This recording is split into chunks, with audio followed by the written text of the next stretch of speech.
This installation actually began in 2016 when I rusted a circle on a steel plate. As often happens in one studio practice, the idea went dormant and morphed into a different work. I rediscovered that original steel plate when the Nasher Public opportunity came up, and it revived my focus.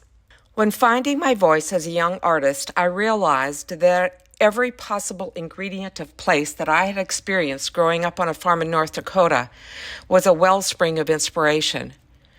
Along with my interest in place is the life world that unfolds there. And as a consequence, I have an interest in process, the cyclical, progressive nature of time, ideas surrounding opposition, and maybe most importantly in this installation, materials that have the inherent capacity to speak. Of Moth and Rust consists of 4 separate plates of steel floating above the floor in a north-south, east-west configuration, which connects them to a place beyond. Steel is a processed form of iron, which is an element that makes up over 1/3 of the mass of our planet. It is an element that is constantly in the process of change. I wanted to build off that premise by exposing a large circular area on a flat steel plane to the elements, and also my own interventions using vinegar, hydrogen peroxide, salt, and water.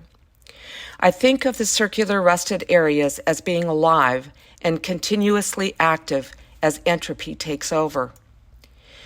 Place is evident with the inclusion of a curtain with more familiar implications. It is a portal, but also a barrier. With its upward stance, scale, and translucent folds, the curtain becomes a counterpoint to the more opaque, geometric otherworldliness of the flat floating planes. The rusted plates seem to imply the distant past or the distant future.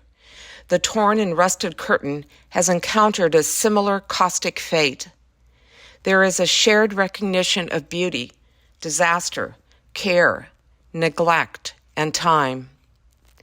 The title of Moth and Rust evokes a biblical warning about our planet's fragility and our own fleeting lives. It may be a call to action.